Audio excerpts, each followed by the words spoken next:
All right. Hi, everyone. Hello. Happy Sunday. Good to see you. I just realized my mic is a little bit further than I wish. Hopefully, the mic actually sounds pretty good. I did not bother to check the audio. Let's see. Looks like the setup is fine. Just, I guess we'll check audio because I did have to reconfigure the audio for something else. I think it was like a music lesson or something. So if audio is good, audio sounds great, says my wonderful prof and husband and writer himself. And that is my electronic music that you heard. The track name was Sunny, or is Sunny Reverie, from my 4-track EP Winsome that I released last December. Let's get the banner off. I'm still working pretty intensely on more electronic music. I'm working on a single track called Desert Solace, which I recorded violin for. All I have to do is edit the violin, which is actually the most boring part of my music making experience, but it's got to be done. It takes the most time also. But anyway, so you see this avatar, probably AI, not my favorite idea, but the avatar is sci-fi because we are going to be talking about sci-fi. Let's go ahead and select the chat. I'm going to move, before I put the video on, let me just move my microphone for a second.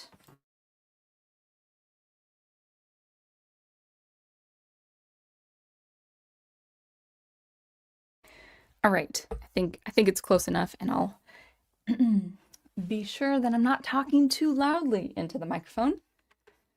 All right, and let's see how chat is or how video is first. Okay, it's brighter. It was very dim when I first set this up.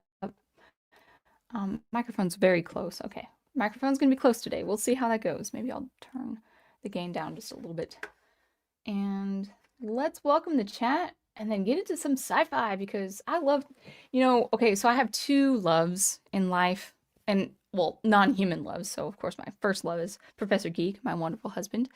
But as far as hobbies or professional hobbies are concerned, my two loves are electronic music, making electronic music, and writing science fiction. So we're talking about science fiction today. I am so happy because I love talking about science fiction so much.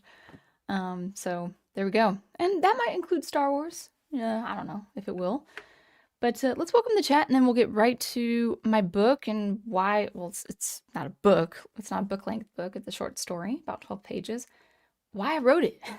And then what it's about and then just sci-fi in general. I think why we all should, not all should read science fiction, but why science fiction is important, what it really means for us, culturally speaking, artistically speaking. So it's really one of my favorite topics to delve into. Now I hear myself speak in a vocal fry, and I think it's because my microphone is too close. So the audio feel or audiophile in me and misophonia in me is gonna change the microphone again. 1 second.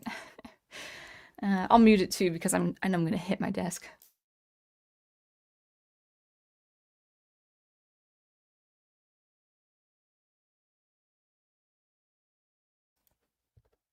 All right, I think it's better.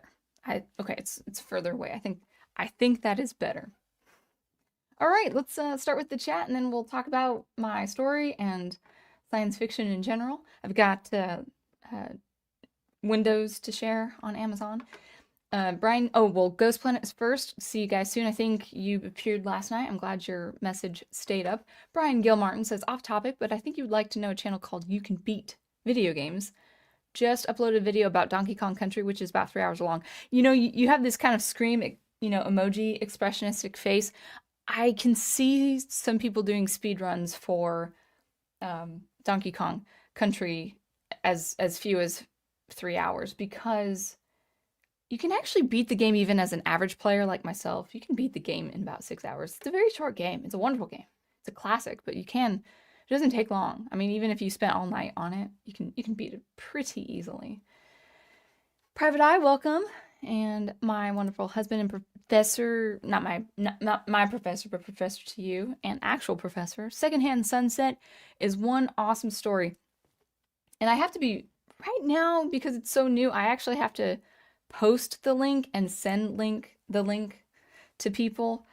You can't really find it, at least on maybe you can find it on your phone, but on my iMac, you can't find like Secondhand Sunset, MJ Mackenzie. You get other stuff, not preferable stuff either. So I don't know if secondhand is a euphemism for anything because I'm so innocent and naive, but yeah, it's horrible. Amazon, come on, get with the program. You know it's sci-fi. Doesn't need to be, yeah. Well, anyway. So let's continue to welcome the chat. Ace Mowick, good evening, Madam Essie, and all you other humans in the comments. Good to see you too. Crystal Ashes, oh, I'm sorry. You're a channel member. You get to have your comment posted up, as well as Crystal Ashes. Thank you for joining. Wonderful. He's not a member, but he gets a post because Big Al was great. A few weeks ago, about a month ago now, I gave him my short story to look over, and he had some great points, of which I applied. I did integrate a few of those points in the final manuscript of my story. So thank you, Big Al, for your comments and your suggestions. I thought it's always good to have. I had like I had 3 readers read this before publishing, and it's always, if you have that at your disposal, it's good. Let's see. Oh yeah, there's the link. There's the link to my short story, and we'll actually share the page soon. Thank you, Brick Rich Builds. Thank you so much for purchasing. And if you like it, or even if you didn't like it, feel free to rate it. I would love. I tell people, say, hey, can you rate it with the stars, like what you think the star rating should be. You don't have to write anything besides whatever star you want to put it, but it does help get that story circulated. Whatever you think about it, and I will talk about it. Just not preemptively, like, oh, listen to me first before you read the story. No, like first impressions are good too. But I do want to actually talk about the whole point in writing this short story. And I'm very excited to talk about it. So, yes, thank you, Brian Gilmartin, saying congratulations on getting your short story published. I did put in the title. I do want to make this slight correction, not really. The title of my stream is my first short story. It's actually not my first short story I've written. I've written like 2 before then. I'm writing 2 more now. So I have 2 in the queue to be published hopefully sometime this summer. Maybe as early as May. We'll see. And then I'd like to publish 4 more short stories. I think 2025, it's a really good goal to have like 5 things done. Okay. Like 5 things specifically, science fiction. So science fiction, 5 sci-fi short stories. 5 pieces of music. You know, that's my goal. That's the goal I have for 2025. Where was I going with this? But it's not my first story written. I've actually written a novel before this. I've written a few drafts of a book 1 of a long form, and then I've also written 2 short stories before this one. So I have some writing under my belt as far as practice is concerned, but this is my first published story, and I think it's very true to me to have this one be my first, the commencement of my writing career. By career, I mean just keep publishing stuff. All right, but thank you so much. Who are you? Brick Rich Builds. Good to see you, and thank you so much for purchasing it. I hope you like it. Thank you, Crystal Ashes, for your congratulations as well. Looking forward to reading it. Thank you, guys. I appreciate it. Prof says, can't wait for more of your work, Miss Mackenzie. Okay, so let's talk about this first before we even get to the story. So I decided to use this could change too, I have no idea. But I decided to use my maiden name Mackenzie for my science fiction stuff. And I'd like to use my married name for a professional endeavor I'm working toward this year. I won't really mention what that professional endeavor is. It does have to do with music, and because music is really important to me. But basically the gist is I'd like to build more of an online presence as a music educator, and that can cover a lot of different things depending. And I'd like to use MJ Kreitzer for that. Now, MJ is not my first name, it's my first 2 initials. My first name is Michelle. Michelle's fine. It's a fine name, but it's kind of a baby boomer name. And so I like MJ better. So I'm using MJ Kreitzer for the music side of things and MJ Mackenzie for the sci-fi side of things. Mackenzie also is derived from the name Kenneth, I believe, which actually was a relative of mine on my dad's side, and or is he? I think he's still around. And it means handsome, and so I like the idea of the name Mackenzie meaning something handsome, and so like, oh, I'd like to write very good, very appealing bodies of work with sci-fi. So there's a little bit of a touch to that. All right, Secondhand Sunset. Whoa, that's Ghost Planet. Secondhand Sunset, huh? Sounds like something someone would say is a higher risk of skin cancer than Firsthand Sunset. Yeah, yeah. There's a reason why I call it Secondhand Sunset. Keeping on, says Zachary Holler. Good to see you. MJ? Is the Professor Spider-Man? Yeah, yeah. I kind of said my name was MJ to lure him in. Even though he's more of a DC person, you know. It's nice that the romantic interest of a hero is called MJ. All right, so let's first pull this up. Let's see. Let's pull up my short story here, if I can, if I remember how to present stuff on StreamYard. So first my story, and then I actually would like to recommend also my husband's stories for you. So Secondhand Sunset, and this is obviously published by me. Oh, there's me. There's my there's my cover art there. Which, if you go to Fiverr, you can actually get some decent art for a reasonable price. I would get into more probably expensive art if I did like a hardback edition of future works. So anyway, I have here the little blurb, if you will. Adis, I'll just highlight that. Adis is thrilled to... Oh, am I sharing? I am sharing. Good. Okay, I just had to check. Adis is thrilled. Adis, my protagonist in the story. Adis is thrilled to visit Ras Pamir, the galaxy's most artistic planet. Everything here is a masterpiece. But when a local shows him around, he begins to understand a dark, terrible truth about the beautiful world. And there you go. So I have the link in the chat. And there we have it. And my wonderful husband rated it with some kind feedback. Called it Bradbury-esque, which is important. So let me actually talk to you about a couple of things with my story, just if you guys are interested in it. So the first, I will say this, it's not a story I would otherwise write. It's got a, I've said this before, it's got like a 1990s, sorry, 1950s rather, kind of pulp magazine flair to it. Like you could read the story and you can sort of see, oh, I could see that having been written by one of the sci-fi writers of the 1950s. And I love that kind of fiction. I love reading that kind of fiction and going over that kind of fiction.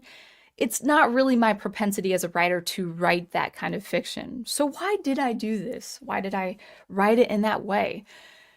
Well, it really is a reactionary piece. And that's actually also something I don't gravitate toward. Well, me as a writer, like I just want to write stories I want to write about. I'm not really writing a story as paying homage to something or reacting against something. Like, you know, I actually have this, it's not a viral video, but it's an evergreen video that's called How Not to Write a Space Opera. And it was my reaction to a novel I had written, or a novel I had read by a man who loved Star Wars, and he hated what Disney has done to Star Wars, so he decided, all props to him, he decided to write and publish a novel paying homage to the space opera genre. It wasn't my favorite. And I mentioned in the commentary that it's like, you really shouldn't write something as a reactionary piece. You can, as a writer, if that's your preference. I'm not saying you shouldn't, but I don't prefer to do that. However, this story I did. So this story actually is written by two ways I really wouldn't do usually as a writer. So the first way, it's got a bit more pulp to it. It's got an older feel to it. It's a short read. You can read it in under an hour, easy.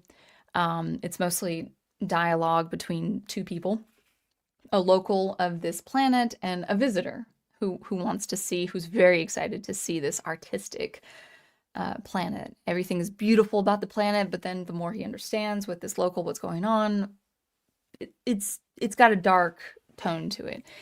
And I wrote this as a reaction to a couple of things. The first thing I said, even on recent streams, it is about art. Secondhand Sunset is a warning to us. It's warning of what we could be, where we could be if we didn't have art.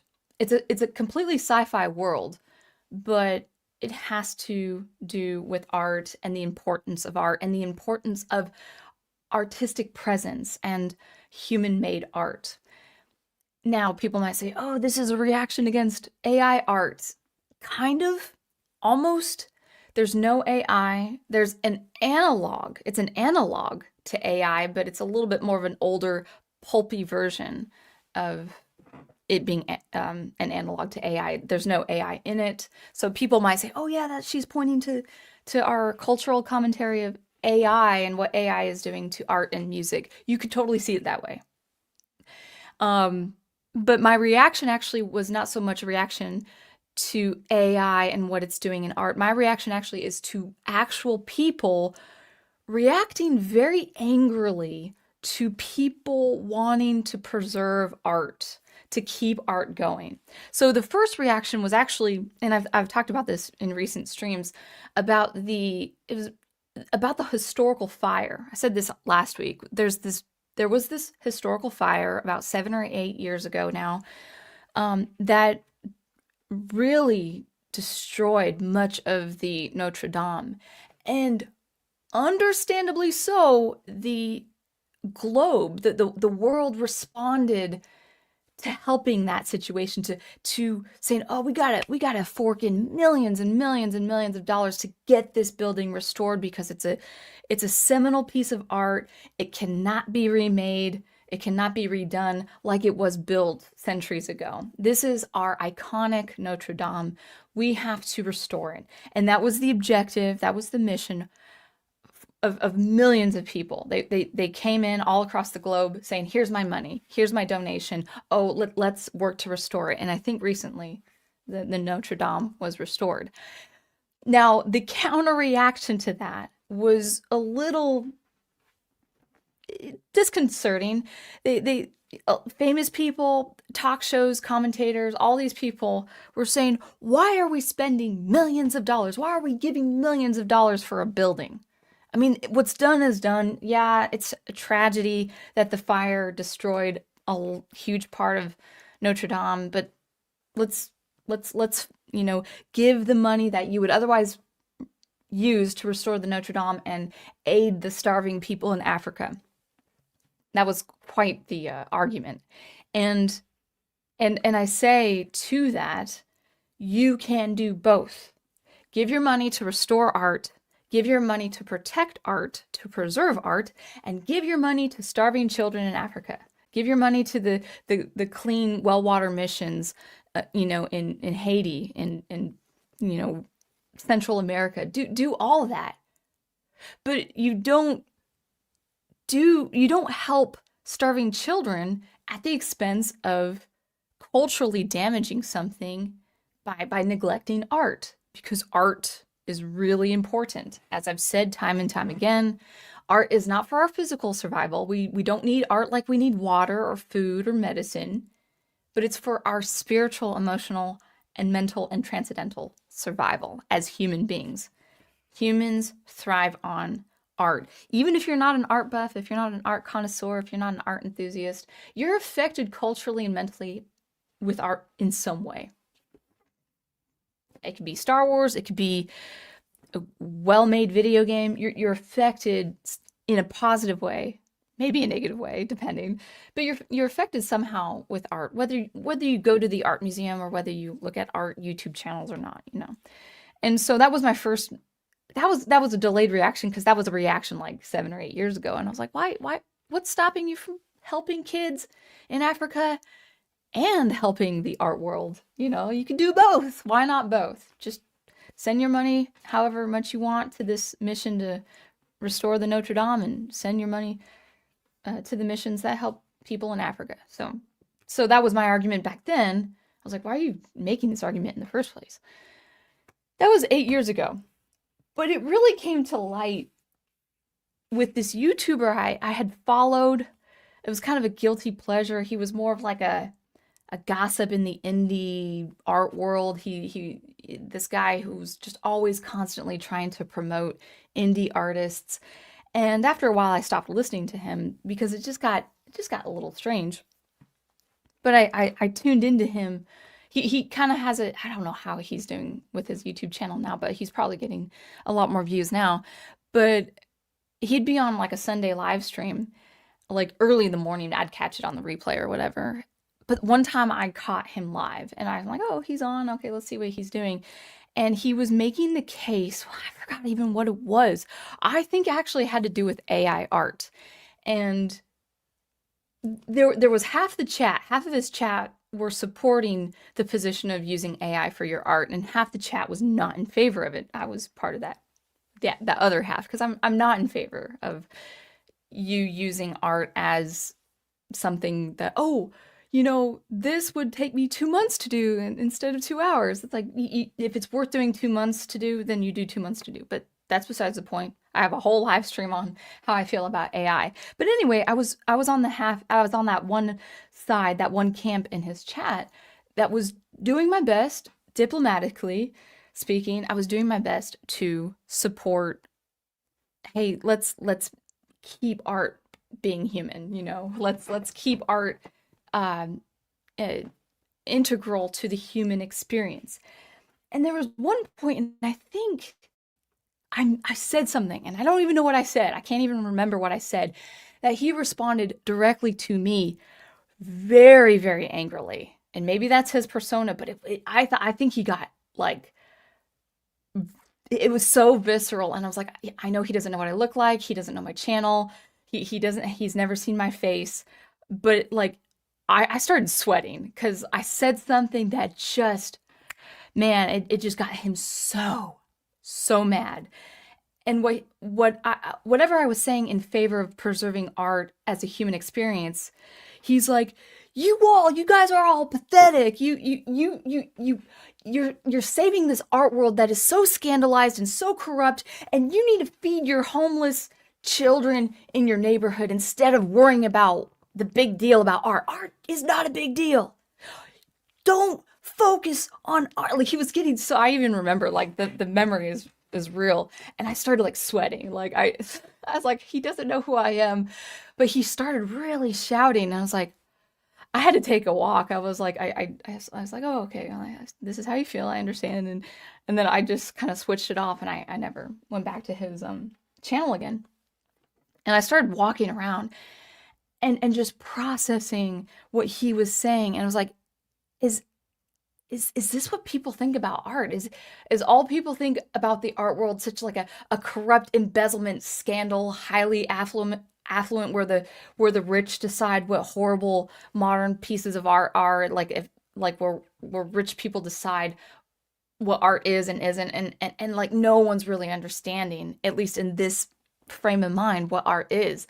And he got like the fact that he got so mad at me for trying to protect and preserve art and what it means to be an artist and what it means to make art. I was like, I was processing this, and I was like, okay. And then I started drawing up hypotheticals, in my mind, because that's what I do when I daydream, when I'm processing this. I'm walking around our property and I'm thinking, well, what would a world be like where we didn't have to make art, where we didn't have to invest so much time in art? What would that be like? Or where maybe people would make art, but without the artistic, deep human experience. And this is what Secondhand Sunset is. It's a short story, 12 pages, of a hypothetical of what we could be like as human beings, as the human race, what we could be like if we did not trust and invest and deeply think about the spiritual and the emotional and the inspirational that comes with art, that comes with processing art and viewing art or making art yourself, whatever you do. And so it was a reactionary piece. Like, I'll admit, it was like I wasn't devastated, but I was deeply hurt. Not for me. I knew the YouTuber wasn't personally attacking me, but I was feeling a little devastated that people had this frame of mind where it's like you need to find ways to cure cancer and not bother with art. It's like, yeah, find ways to cure cancer if that's your forte, if that's your specialty, and if that's your endeavor. But one should not discount the other. Like, I'll be fair, an artist should not discount the doctor. Like, the artist should admire the empathetic profession that heals you or that pursues medicine that can heal you. But it's not like one is not greater than the other because the doctor is for our physical survival and the artist is for our spiritual survival. They're both important to the human experience. And a lot of people think, nah, the art world is just so corrupt. It's full of larceny. It's full of scandals. And it's like, that's very unfair to art itself. And it's kind of demeaning to the artist, to who wants to better the world with inspiration. That is artistic inspiration. So that's Secondhand Sunset. So you're in a sci-fi world on a planet that is in this experience that puts one thing, very important things, above art. But what does that, or what could that do to people? And that's Secondhand Sunset. That was my reaction to those two experiences, to the historic fire of the Notre Dame, and to this YouTuber who got so angry with my comment. And I wasn't a bully. I wasn't mean. I wasn't belittling him. I know it's very easy if you disagree with a YouTuber, it's very easy to want to like strike him down. And no, I was just saying, hey, no, this art is a big deal. You know, it's not for everyone. I understand that, but it's big. It's huge. So that is my reaction to Secondhand Sunset. And then from there we can talk about science fiction in general. I do want to actually promote my husband's short stories as well. But let's see what you guys have to say about in the chat. You guys are saying a lot. Hello, Adega Outlaw.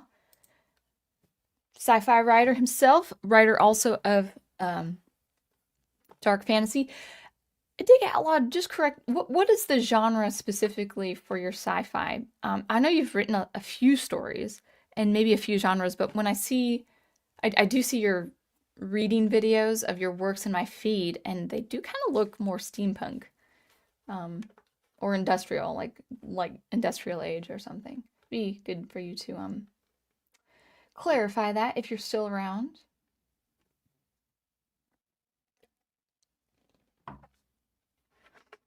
Oh yeah, Ace Mowick says you could have played the Mara Jade card as well. Still a spunky redhead. I'm trying to keep my hair the natural color it is. It's a dark blonde. Sometimes on stream it looks brown. Like between light brown and dark blonde, but I think if I ever start going gray, that's probably when I would start messing with hair colors. I do love redheads, like red hair. My favorite color is like dark brunette with kind of a little bit of a tint of like burgundy purple. I know it's a little artificial, but it's like my favorite hair color. But anyway,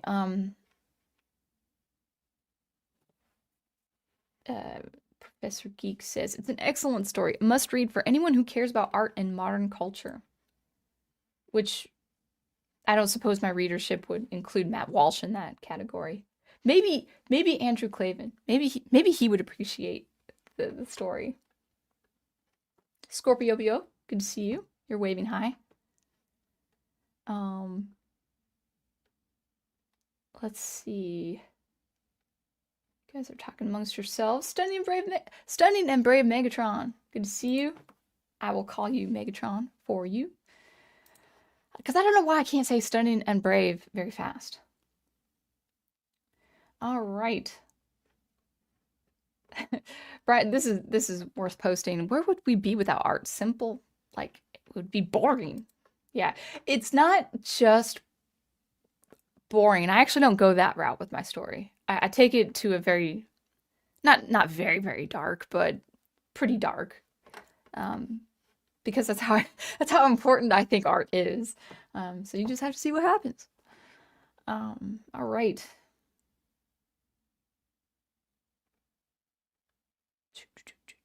Like you guys are talking about stuff I don't know. Hello, if it's Joseph's Corner. I'm reading along down. You guys have a lot of stuff to say. Brian says art is scandalized because no one kept the gates against scumbags. You're so right. Academic scumbags and like wealthy people just exploiting art because they can. Again, I have no issue with wealthy people. I just wish they were smart and honest about their money. I mean, I'm assuming most people are who are wealthy, but some people they do play it dirty. You also say amateurs. They're no one because no one gatekeeps against scumbags, amateurs, and you know what hires until it's too late. Yeah, until it's too late.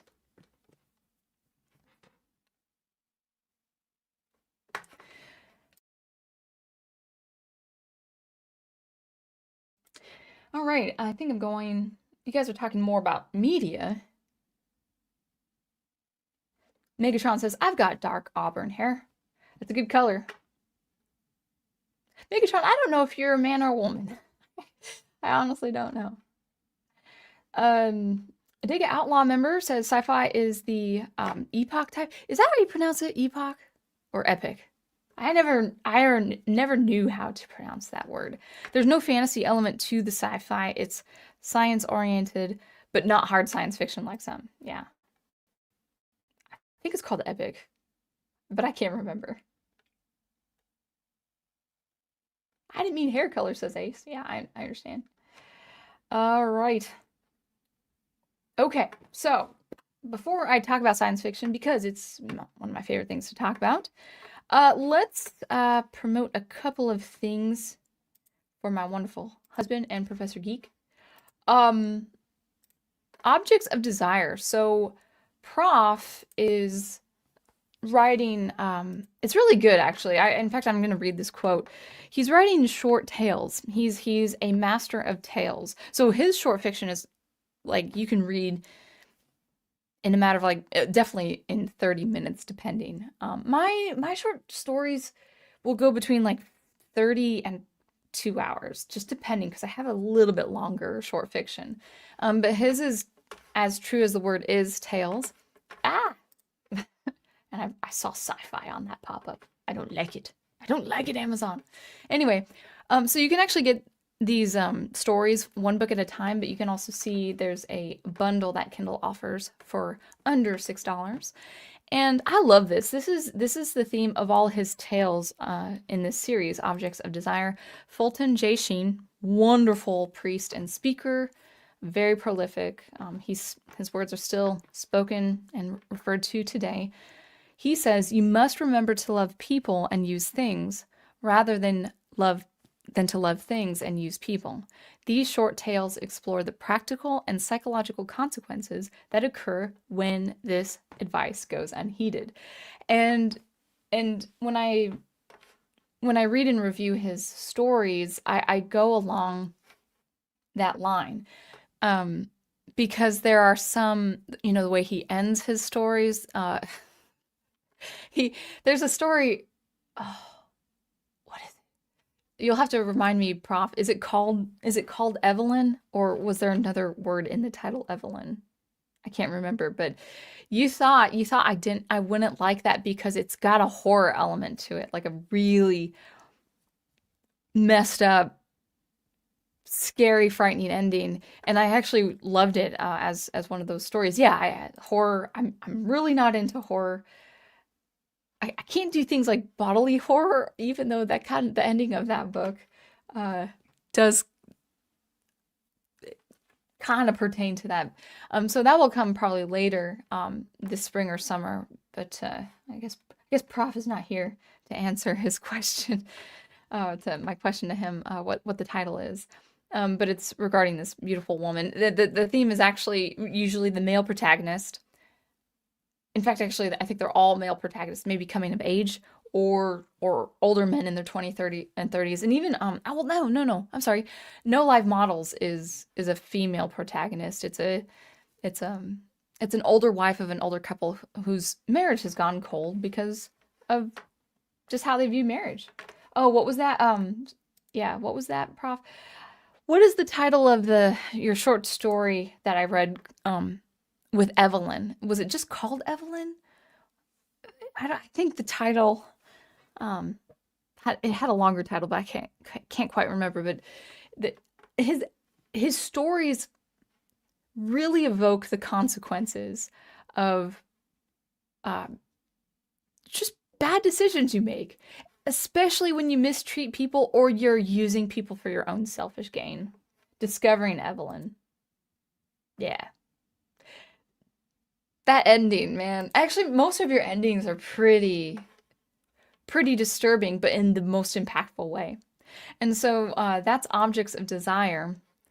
And he has that for his short tales for now that are just he'll publish a few more into the spring and summer depending. And then finally also he has, let me just make sure I have it.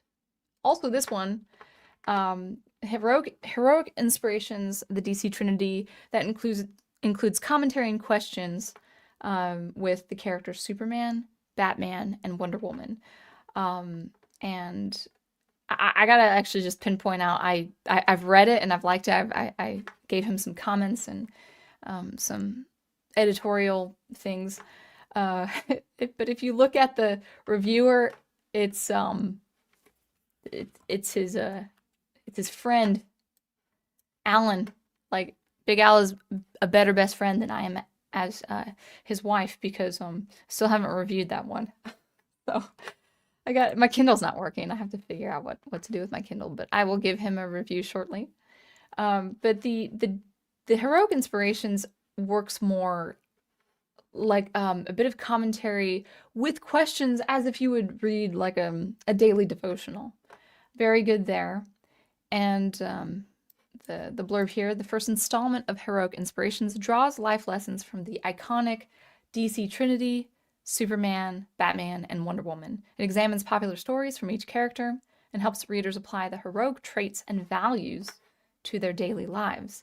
And there are good follow-up questions with each of these devotions.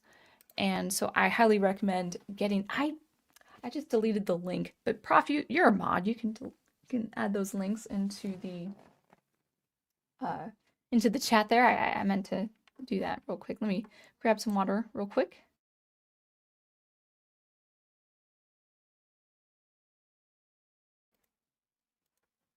So as far as Professor Geek is concerned, and as far as I'm concerned, we will be publishing more short fiction in the near future. Okay, so let's cover. I talked about the basis of my short story, Secondhand Sunset, and before I even go into a discussion of science fiction in general, what science fiction means to us, because I think that's also important, I will say that Secondhand Sunset is a very important body of work to me. It's true to me as a writer and a reader of science fiction, yes, but also as someone who's an advocate of preserving art, especially good art. And I will say, yes, I could follow the language, follow the feel of that story, like how the protagonist is thinking, how he's conversing with a local in Ras Pamir. By the way, I do have very real reasons, like very actual reasons why I call a planet Ras Pamir. For instance, Ras Pamir is letters inverted that would otherwise spell Ars Prima, which means art first, I believe in Latin. So I have different, like any spelling you see of a city, a planet, a star system is from inverting letters or rearranging letters, maybe taking out some letters depending on how great it sounds. of oh, this actually means this. Like this means red sun. This means uh, second best. This means dangerous. This means trap. Different things like that, depending on the plot or the nature of the world. So Ras Pamir is not just a random name, like, oh, it's like, no, I took it from a little bit of Latin, which means the planet means art first, and there's kind of a ironic twist to the name of that planet. Um, and Ras Ventani is an island that you don't see in the story, but it's mentioned. I probably won't say what the meaning is just yet, because it kind of spoils it. But yeah, there's meaning to Ras Misa, Ras Pamir, and Ras Ventani. So there's that. But anyway, my short fiction going forward will have a little bit more epicness to it, maybe a little bit of a sense of adventure, a little bit more high stakes, depending. Even though it's short fiction, this more is more like a kind of a walkthrough of a hypothetical, and science fiction is really known for that, especially the science fiction magazine stories of the 40s, 50s, 60s, and so on. But my short fiction going forward will be, oh, okay, this is a more of a frontiersman archetype. This is where this young man has come from. He takes on a protege. They find things. That's my next story that I'll publish, called The Tethering, and I love it. Actually, I love those two characters I made up. I just like, when you're investing, you got to invest in the characters you make. You got to love the characters you make. Even if they never come into the scene apart from that one story. Actually, my mom read my story, Secondhand Sunset, and she says, I feel like this can be developed into novel length, or at least the planet, the world can be developed. Now, Ras Pamir, I do, in some way or another, could have ties to actual people or actual events in my longer fiction, even as a reference, even as a mention.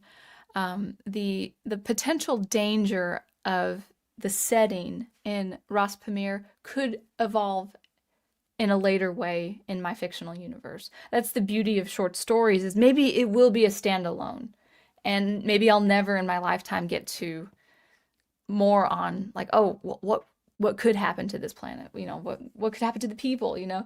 Um, it's a standalone story. It's good on its own, but if people are like, well, do you have any other connections to uh, other people, other star systems? And the answer is yes. I actually have a way to tie that planet historically, chronologically, to a far distant future. And I think that's what makes short stories great, because they have the potential. Asimov did this too with his robotic stories, his robot stories, and you'll maybe there's a mention of something else. The thing I did not appreciate, this is a sidebar, I just wish wish that the robots were not a part of his Foundation series. I thought the robots actually ruined the beautiful intrigue, the political intrigue of Foundation, the trilogy, but that's just an aside. But it's not that you can't be effective about your short stories. Little mentions here. Oh, yeah.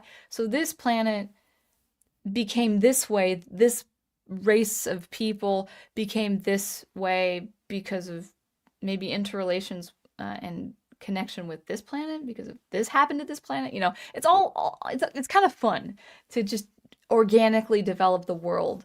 What you don't want to do is what I see people try to do, and it's not going to work. And that is, we gotta build our universe and throw everything at the wind, or everything at it is at the wind, everything at the wall, and see what sticks. No, just build a character, build a world.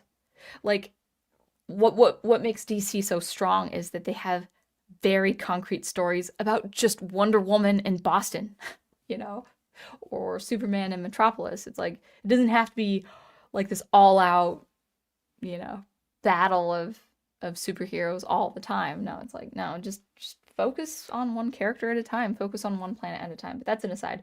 One sec, let me just keep grabbing some water.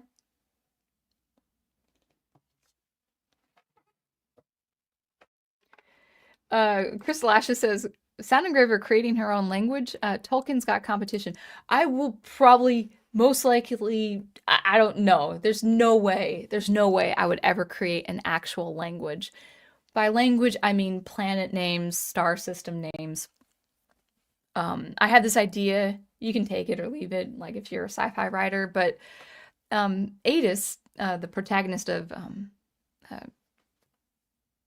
Secondhand Sunset, my story, well, he's from a planet called Solon, and Solon, not Sullen, Solon, so Solan, and where that comes from is just picking out letters of meanings of some word that is Lithuanian. So it wouldn't surprise me if I started developing like planets. Oh, maybe culturally speaking or language speaking, this planet of people have more Lithuanian names. This planet has more Icelandic names. Like you know, something like that. Uh, and then the planet I'm currently working on, the first planet you see in my long fiction is just it's Keegan. It's like a surname or whatever. Or it could be a first name. Keegan can be a first name. Anyway, so yeah, my stories going forward won't have so much of a pulpy vibe. And pulpy, I mean in a good way. um, I will have a little bit more depth, a little bit more introspection, a little bit more adventure, a little bit higher stakes, um, a, a little bit. There's heroes and myths in my science fiction. There's also darker ideas, like one alien character. And really, it's the only alien race I'm developing right now because I don't really have a need to develop another alien race. I'm focusing on this alien race that I'm thinking of. And it's one major character who I'm writing a short story for, who's pretty much ostracized from his kind because of what he's done, how he thinks.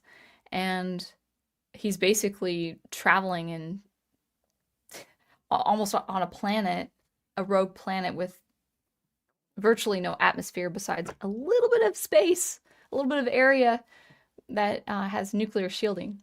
So, and it's very dark because environmentally it's very dark. It's like it's a very dark world because I don't have an exact number right now, but like 90% of the planet has no atmosphere, and the the planet is moving through space, not orbiting anything. So I mean, there's gonna be things that are darker in tone.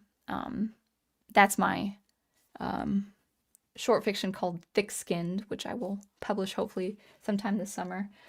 So yeah, that's where I'm going. So let's talk about science fiction because we're almost at the hour. I love, I love, I do really love science fiction ever since I read 1984 when I was in graduate studies. I had like a 5 week long break. I wasn't working because I was a student. I worked to get my college stipend. I had a monthly stipend where I was just helping a professor. And so when we were on break, unless it was the summer, I didn't actually take on another job. And so I had like 5 weeks off. I'll never have 5 weeks off again unless I'm like 90 years old. And you could watch YouTube videos or you can read books. I was like, I need to read books. And I don't know why, but I have this inkling. I feel like I should read something like 1984. And I did. I picked it up in the library. And then I never went back. I started reading a lot of science fiction after that. The first two sci-fi books that I read was 1984 by um, Orson Welles, right?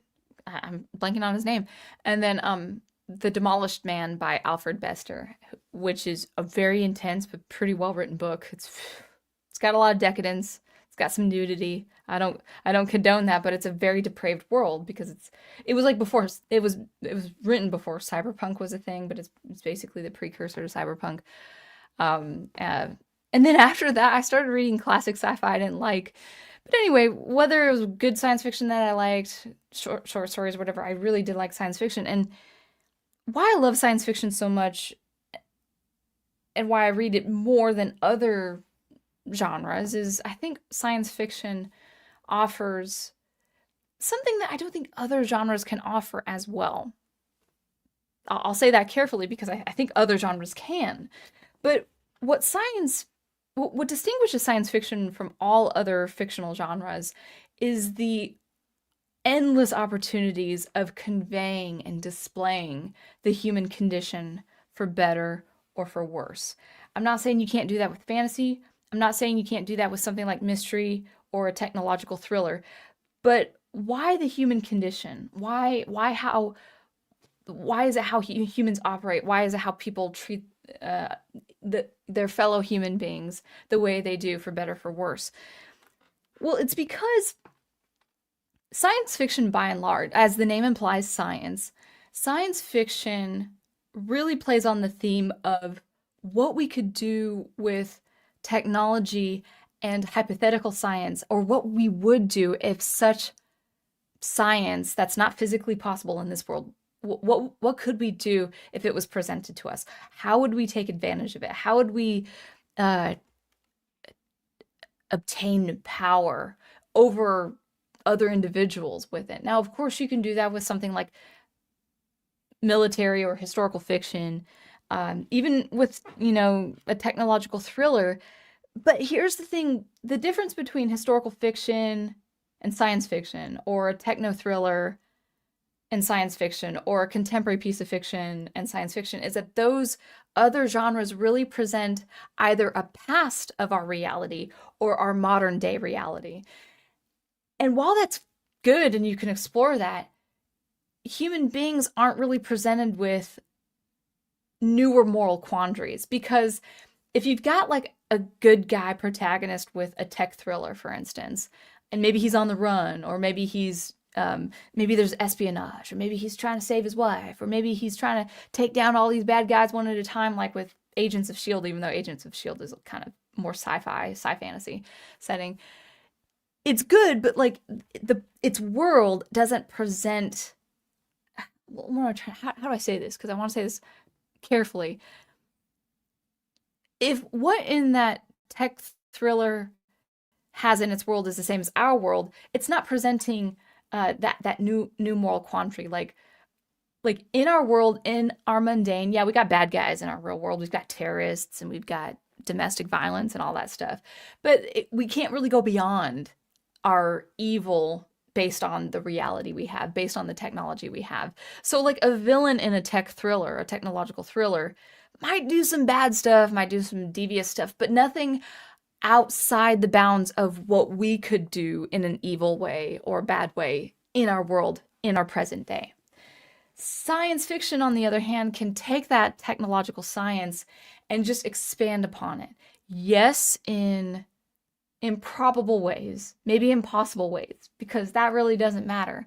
Science fiction doesn't have to be hard science. It can be hard science.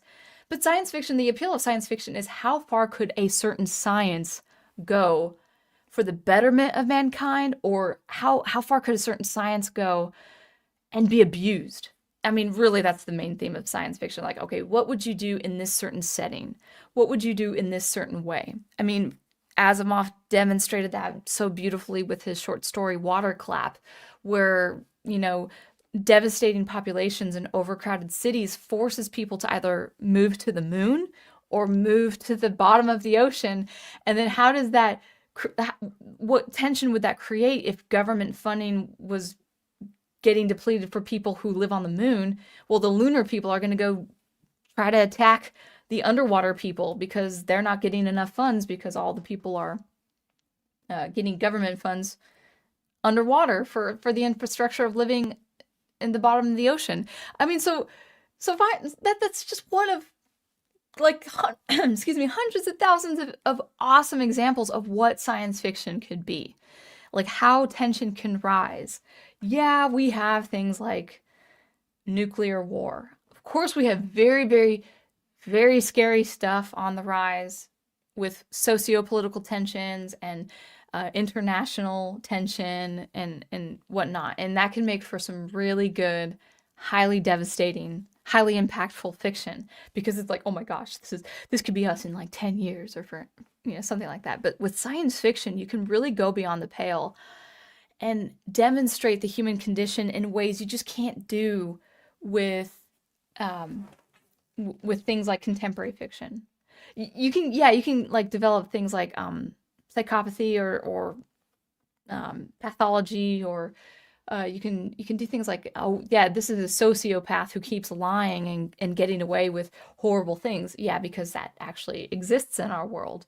But science fiction actually presents way more moral quandaries, because if such a technological or scientific development ensues, there would be a side to say, yes, we should pursue this at all costs. And then there's another side to say, no, we should fight this. This is evil. You're crossing boundaries that are not meant to be crossed. You're discovering esoteric knowledge that really needs to be kept hidden.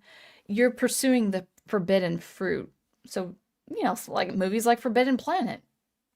There it is, forbidden fruit, forbidden planet. Oh, a past race of people were so psychically advanced that they devastated their population, but there's a mystery behind it because we don't really know what happens. Even though we see in the movie The Forbidden Planet, we see amazing infrastructure and highly hyperly, technologically advanced people that had been wiped out to this mysterious condition that we sort of see at the very end of the Forbidden Planet. Now, with Forbidden Planet in particular, that's a little bit more speculative.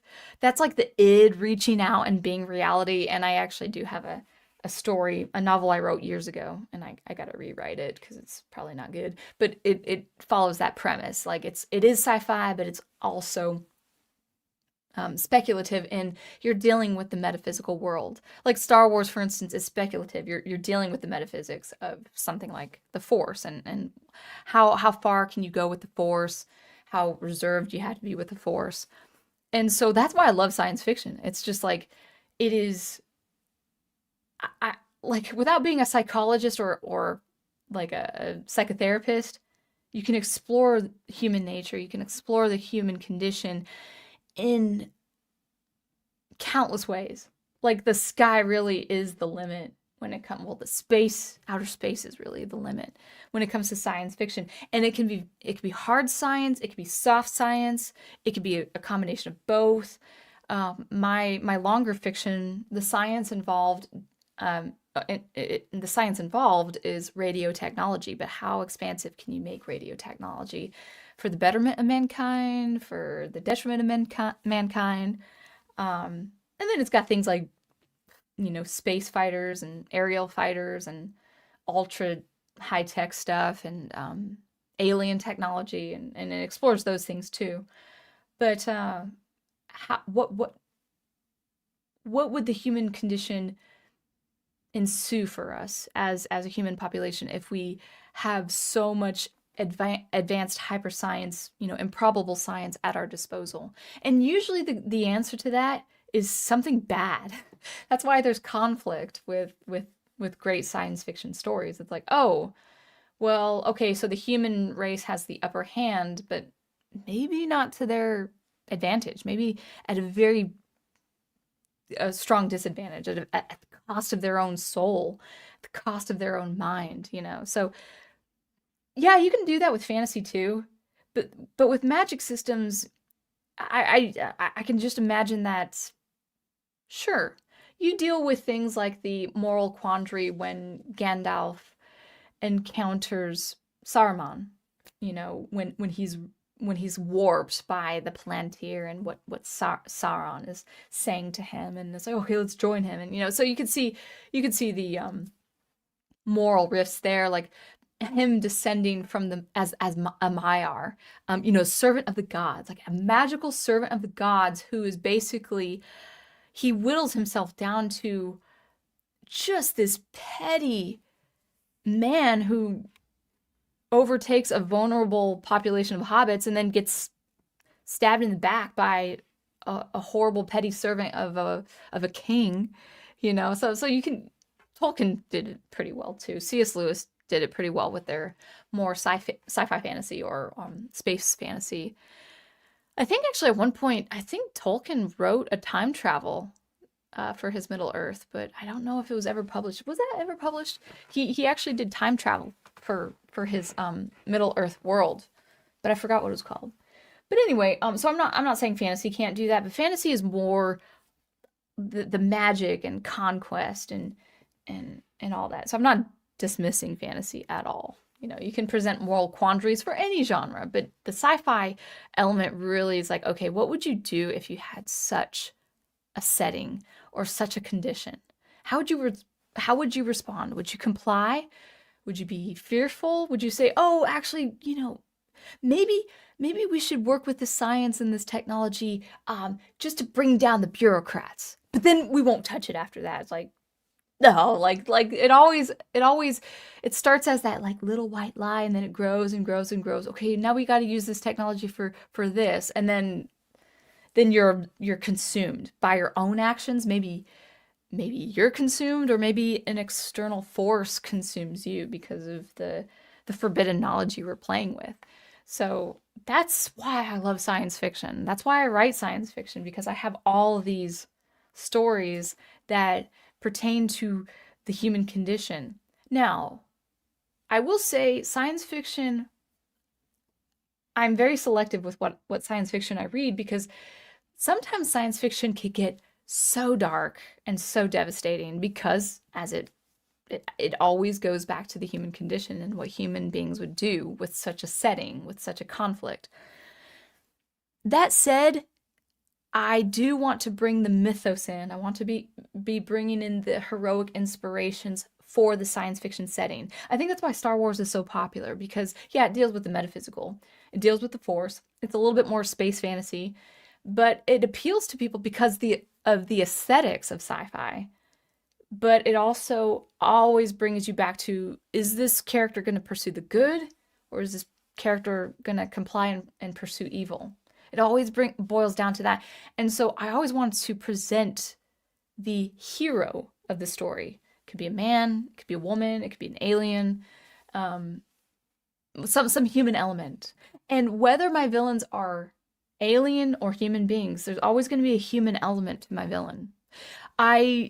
People say, oh, you got to read The Martian, you know, the highly acclaimed book, The Martian, and maybe I will someday. But I love the antagonism, or the antagonist of a sci-fi world, to me always has to be human, even if they're not human beings. There's got to be a human personal conflict. It's got to be a force of nature that's actually not nature. I know that's also very, very important in science fiction, literature, and movies. Like, oh, natural phenomenon, like you know, the world freezing over or something like that, or you know, the survivalist. You know, I know that's very important in sci-fi as well. It's not my favorite. I love the villain, whether it's one person or one alien, or a race of people, or like maybe a military task force that serves a tyrant or something like that. Like I love human villains. Or if they're alien, they've got to have a human quality. They've got to have like one of, oh man, what was it called? The Jackal's Dinner? Oh, man, I can't remember. I read a short story not too long ago called The Jackal's Meal. I can't remember. I have it down. I've written it down in my sci-fi notes. But it's by Frederick Pohl. And it's basically this alien that has really nefarious political vice-ridden qualities that is seen in human beings, but it's an alien. And it's like, I like that. I'm gonna stick with that.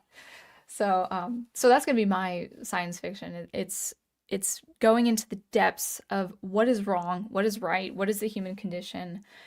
And there will be dark stuff. There's gonna be a lot of dark stuff in my fiction. There's gonna be a lot of evil in my fiction, but it cannot be without noble people, like people who are trying to do the right thing in the middle of catastrophe. So that's what I have to say about that. Let's see what you guys have to say in the chat. Lots of people say a lot of stuff. But I think you guys are more talking about games.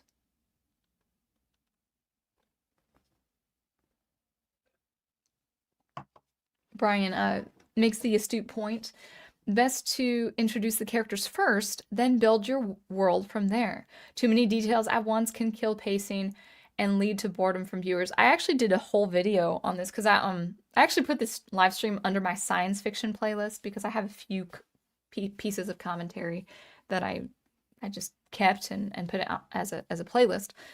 Sci-fi writers of today, and I gotta be better about reading newer science fiction, like science fiction that was written like in the last 5 or 10 years. Um, there's a lot of like more young adult fiction I'm not really for. It's just not my cup of tea. But there are some books, but every sci-fi series I want to read is like 9 books. So it's like, I mean, my series is gonna be 5 books. I've developed the structure. It's gonna be long. It's gonna be 5 books. Then I'm like, oh man. So I have to really like book one to get into the series. But anyway, a lot of new sci-fi writers or contemporary sci-fi writers may fall into the trap of over describing, over saturating their world building with so much description. And I've said in this, what video was it? Too many details, I think I call it. Like, don't include so many details in your science fiction. Give a sentence or two to lay out the world.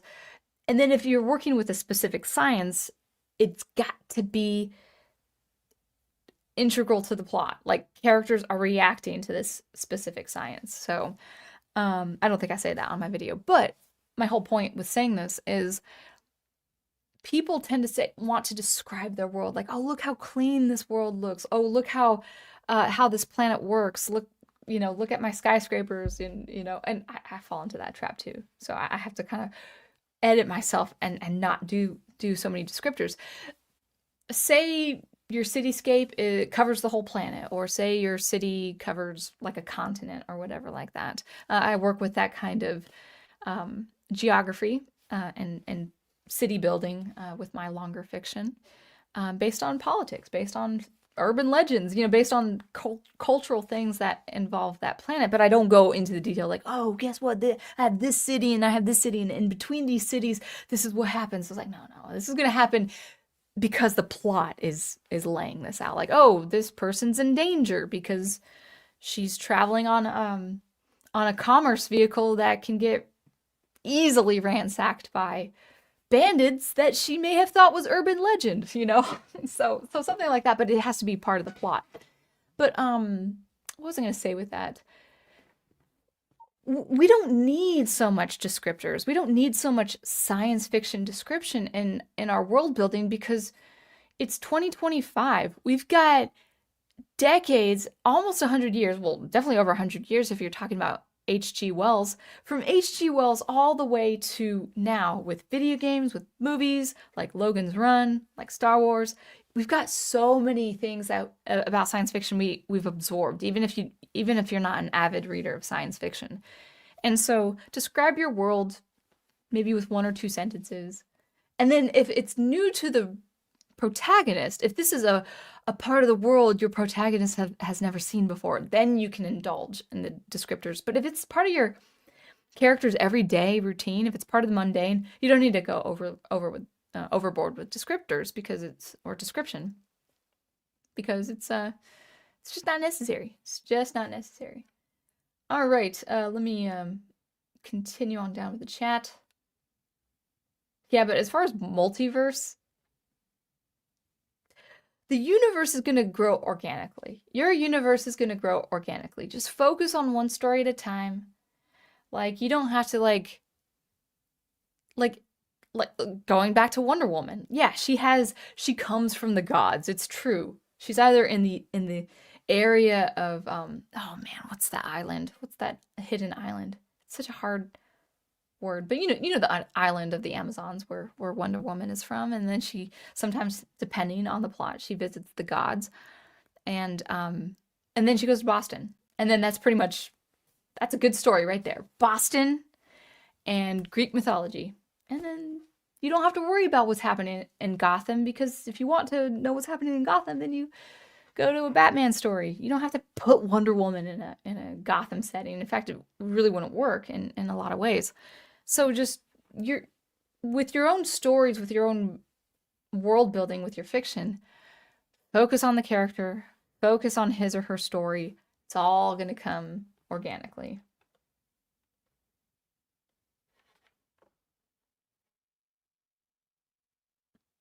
Ace says, I'm not sure what you mean, but I will put it up. Funny how a certain famous Gandalf lookalike knocks on science fiction that is more optimistic. Who are you referring to? I don't know who you're referring to. Wish I knew. All right. Okay, peace out, Ace. I'll see you later. Crystal Ashes says, sadly, too many people seem to learn the wrong lessons from these cautionary tales. Oh my gosh, you raise a good point. Okay, if you're a writer, okay, you can't be worried about two things. Don't, as a writer, be worried about two things. The first thing is don't worry about people making allegorical connections like, oh, you wrote about this. You must have been thinking about this political event, or you must be thinking about like I have something involving a planet of people, and just the way the plot takes it, people might think, "Oh, that's commentary on the U.S. Mexican border," and it's not. It's just not. But people are going to do that. They're going to just make those connections, and you can't help with that. So just don't worry about allegorical connections that have like that was never your intention. Just don't focus on like, oh my gosh, if I write this plot, what if they think, what if my audience thinks I mean this political thing? I ain't worried about that. That's the first thing not to worry about. What was the second thing not to worry about? Oh, what did you say? Let me bring up your, oh, learning the wrong lessons from these cautionary tales. Okay.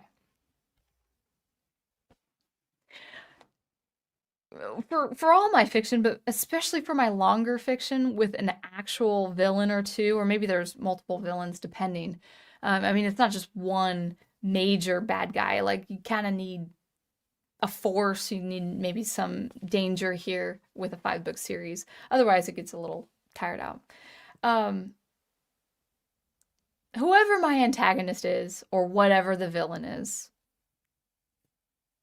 I'm going to try to make them as odious as possible. Yeah, there can be some degree of sympathy, or maybe you can understand where the villain is coming from.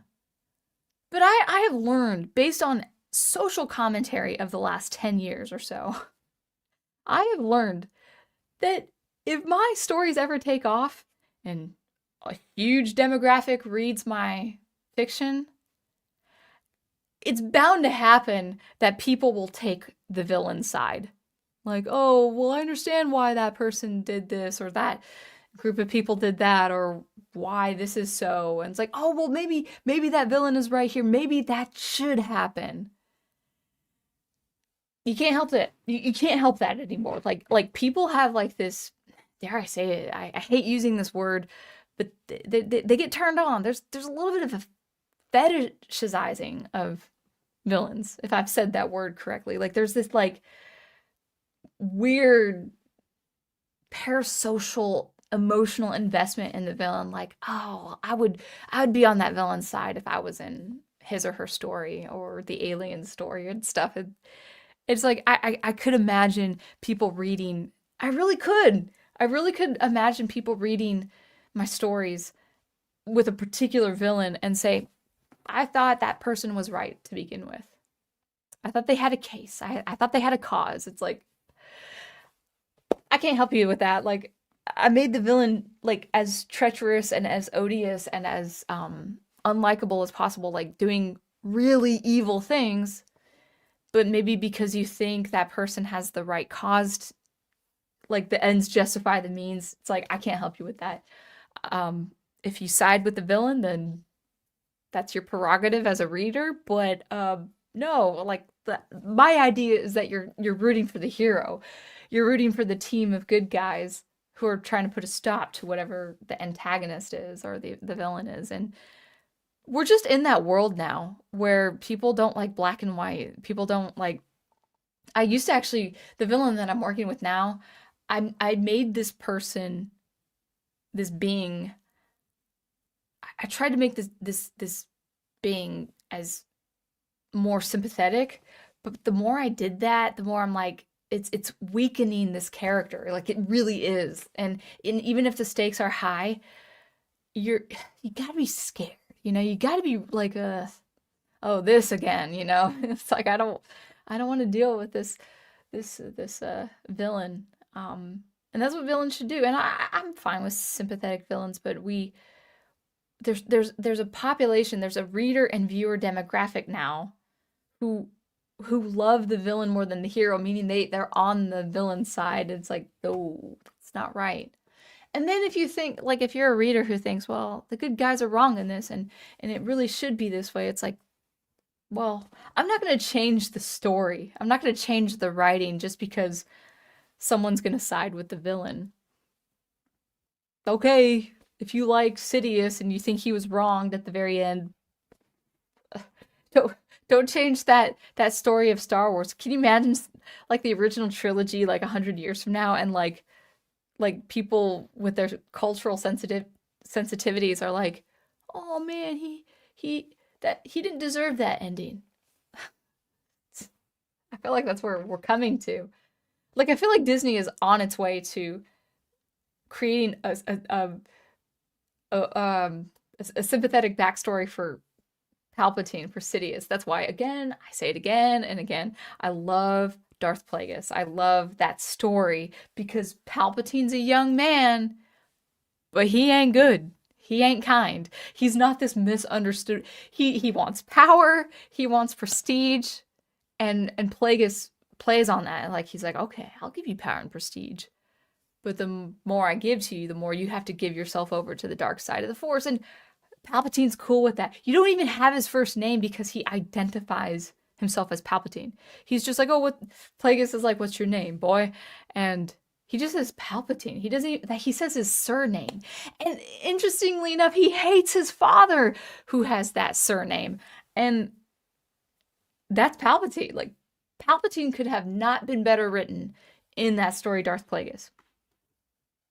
Maybe he's overwhelmed by some external force, like Plagueis' use of the dark side of the Force, Plagueis' brutal training, Plagueis' manipulation of the Force at like that culmination point where the Force turns on the two Force users and say, "Hey, you're messing with the Force. Well, guess what? I'm gonna bring into being Anakin Skywalker," and he, through ultimately his son, is going to take you both down.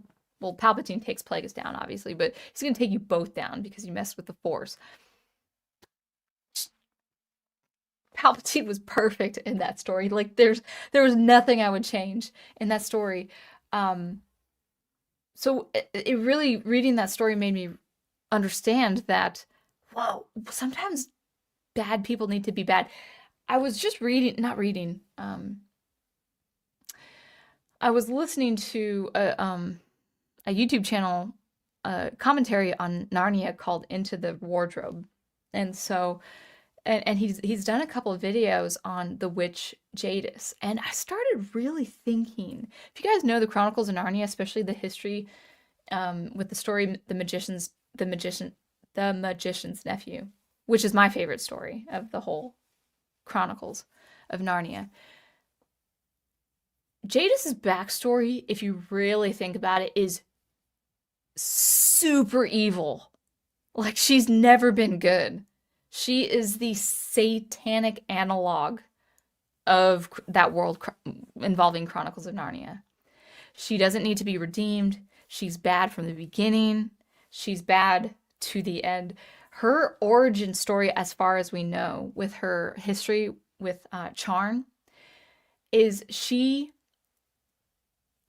is basically the city is so corrupt, and it's this civil war, this bloody civil war with her people, her soldiers, that she just throws at her sister's army, and her sister throws at her army, and her sister at the end has the upper hand, and she gloats over Jadis, the unnamed sister gloats over Jadis and says, "Victory."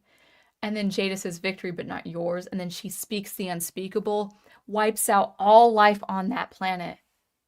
And I can't even as a fundamentally evil human being, I can't even imagine what she mentally had possibly gone through, seeing no life. Like, okay, I'm either worshipped as an empress or all life goes out, like total nihilism. Like the epitome of nihilism is that character Jadis. Like you can't have any sympathy with her. You can't have any sympathetic backstory with her.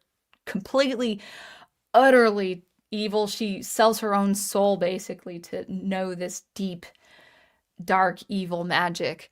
And then everything, like her whole world is wiped out. Maybe the whole star system, depending on um, how much cosmic you want to be with Lewis's world, because he did go into the cosmos with the Wood Between Worlds. Also, he went into the cosmos with his space trilogy. Um, Even as a fundamentally evil being who would wipe out the whole world instead of succumbing to defeat, how would you process that? Like if you really think about that, like all life is wiped out. And then all she does is just plant she puts a enchantment on this bell, and then she assumes people from other worlds will travel to her world and wake her up. And but like, does she not care? Like that's such an evil. Like I thought about that deeply. I was like, dang, that's evil. That is so evil. That like I don't mean, oh, I probably shouldn't say it publicly, but I'm probably off myself. Even I don't know if I can get to that level of evil. I don't just like get to that level of evil and to just say, well, I was right the whole time. And actually, she blames her sister, by the way. She blames her sister for the destruction of her entire world after like an age long, not age long, but after a very long, bloody battle between her troops and her sister's troops. And she still, when she talks to the children, that wakes her up, that Diggory wakes her up by his misdeed. She she says it's her sister's fault that she destroyed the world. So she doesn't even blame herself for the utter destruction of her world. I'm like, dang, that's evil. And we need more villains like that, because villains like that are so much more interesting. Like when you get into the psychology of just how evil someone like Jadis is, it's way more interesting than a sympathetic villain, at least to me.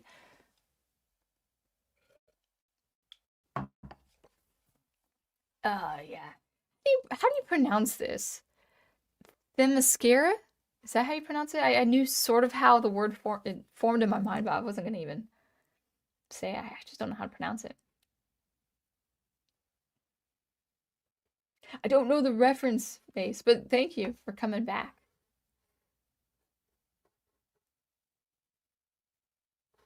Paradise Lost, Ace brings up Paradise Lost. I haven't looked at that. I should.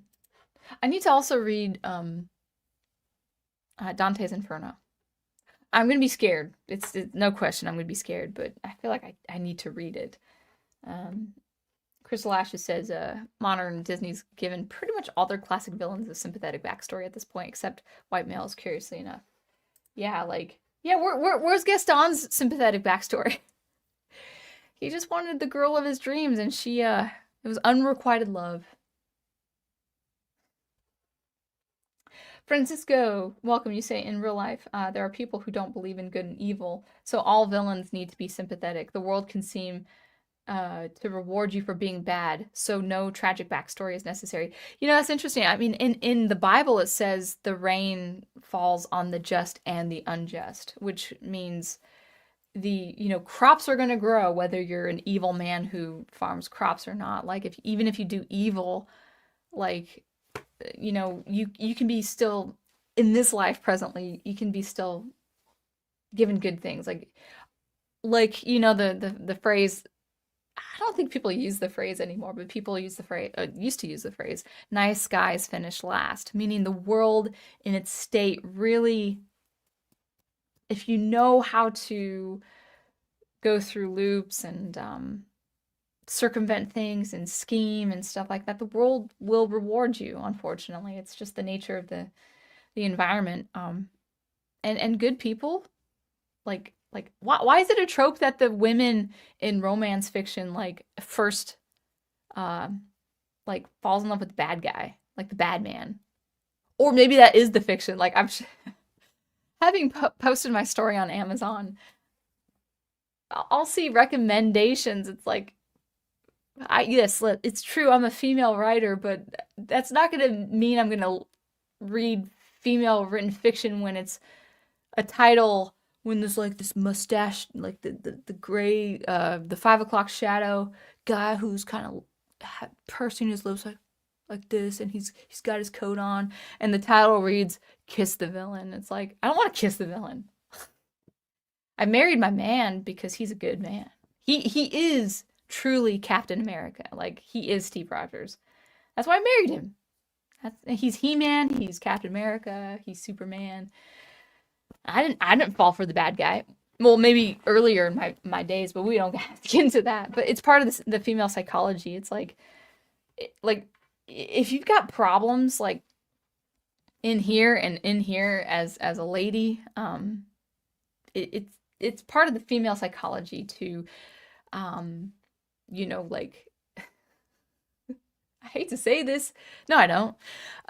Be domesticated. Like the whole like being captured by pirates and being bound to the mast of the ship. I mean, like people now say, "Oh, that's so problematic. Like why do you have like Elizabeth or whatever with Pirates of the Caribbean?"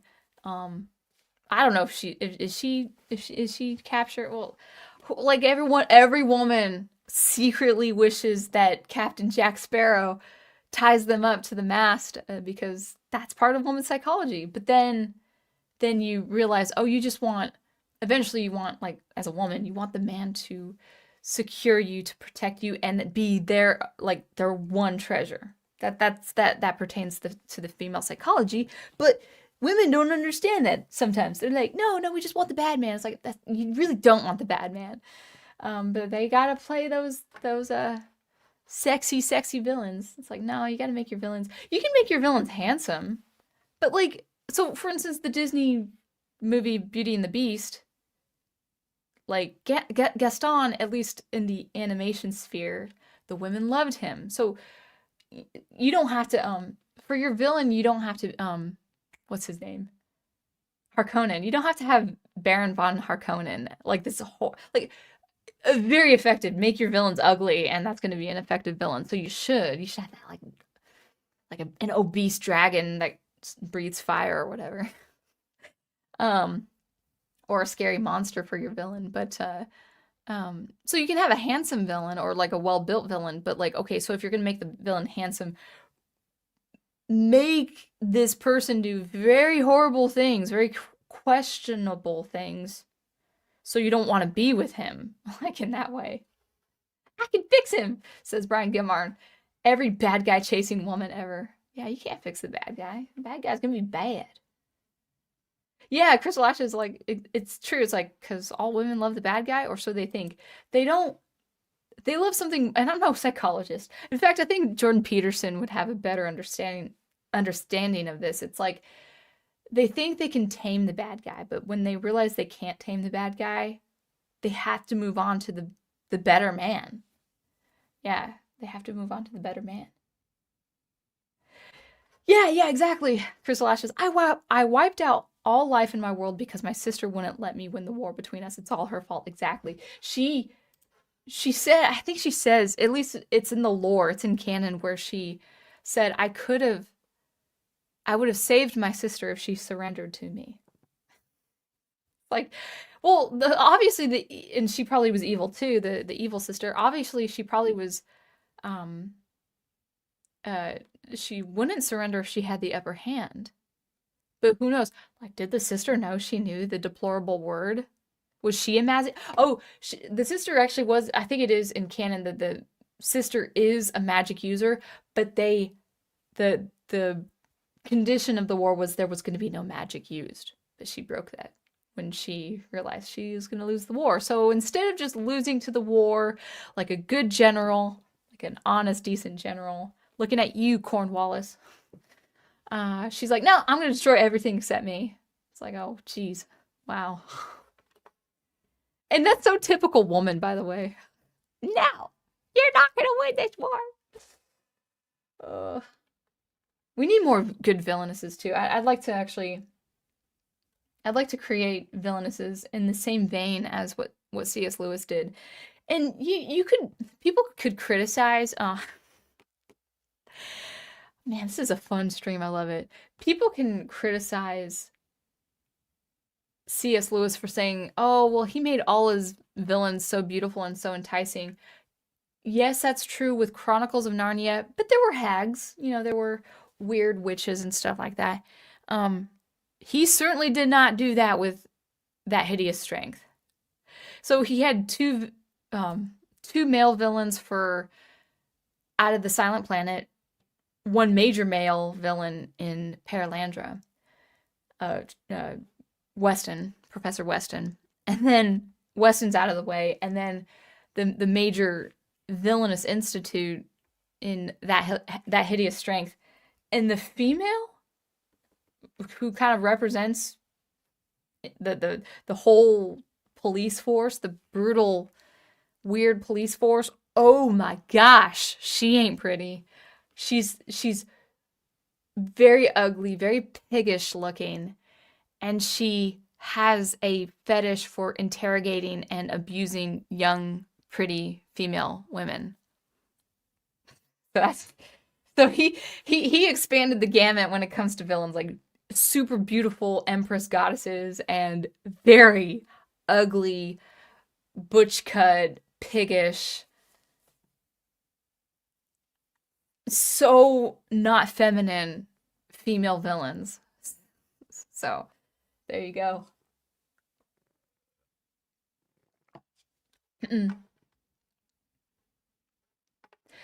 Ace Moic says, a couple lines from Freezing Moon by Mayhem. If you want to be scared, listen to it, specifically the version sung by Dead.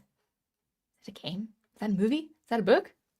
Francisco says, I think villains can be seductive for the same reason that the prodigal son is welcomed back into heaven. Righteousness comes from a source beyond our egos. Yeah, and I think, like, for instance, I love that word seduction because it actually doesn't have to be a chemical, like, sexual thing between men and women. We struggle with seduction of power. We struggle with the seduction and the temptation of forbidden knowledge. We struggle with, like you put it, the seduction of ego and vice and hubris and pride. Like it's more than just tension, physical tension between a man and a woman. And I like I prefer villains. It won't always be the case, but I prefer the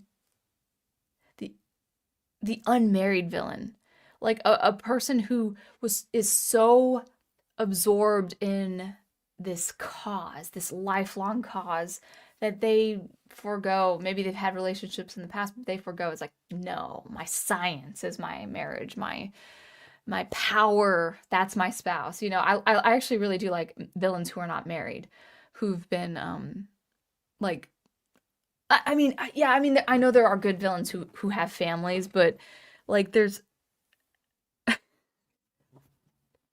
this, this is such a sidebar, but it made me think. Did you guys ever see that Disney 90s cartoon Gargoyles? Xanatos actually is a pretty good villain, and he's still a good villain when he marries that one other criminal, and then they have a son. But he's not his villainous self when he gets a wife and child.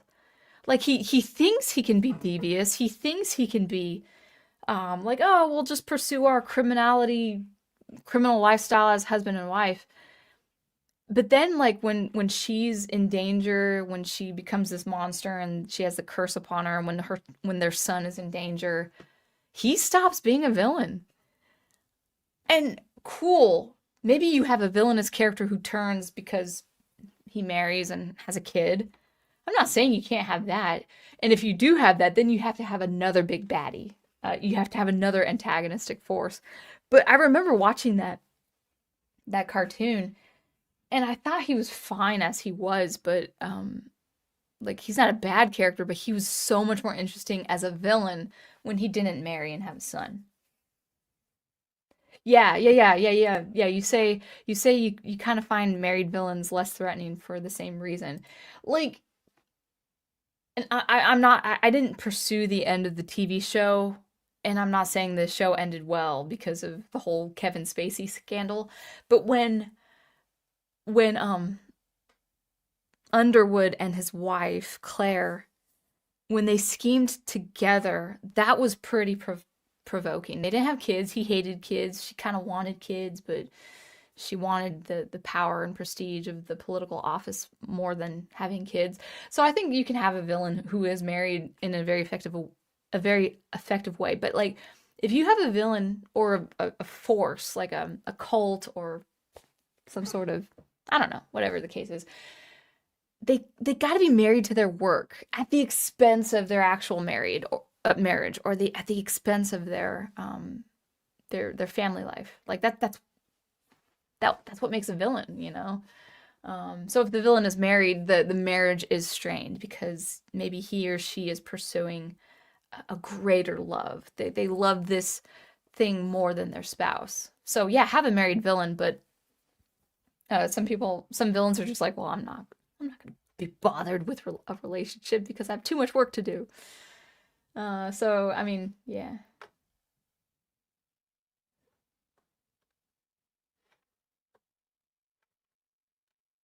And of course, oh, it's a song. Oh, Mayhem. Okay, thank you. I'm not sure about that band. I don't know that band. Anyway, so we're kind of coming on the hour, but yeah, that's what I wanted to discuss with science fiction. Did I post a comment? There's my link again. For my book. So that's my motivation for obviously reading science fiction. I'll always read science fiction, and that includes right now. I love being in the EU. I don't always read the EU, but when I am back in the EU, it's like, yeah, I'm at home. Um, but uh, but yeah, Prof, if you want to put your links in for your stories too, it's like stories are important, and I think science fiction offers the opportunity to um really go deep with the human condition, whether it's with a like a one-to-one relationship between the hero and the villain, or like expanding from the hero and villain. Maybe it is a force of nature or an alien invasion or a type of setting that really puts people against each other, and is there going to be heroism in that way? So that was so fun. I love I sure love science fiction for that reason alone. So, um, yeah, I think we will end it there. That was super fun. You guys had a lot of great comments to say about that. So, if you guys are interested, please get my story, Secondhand Sunset. That's going to be one of hopefully 4 or 5 publications this year for 2025, and they'll all be different. This is a little bit of a standalone. I have 2 other, maybe 3 other short stories that are also standalone, but they pertain to a very serious historical and chronological event for my longer fiction. So there we have that. So anyway, thanks guys so much. Keep producing, preserving, and promoting that wonderful art you love and the stories you love. And I'll catch you later. Have a good weekend.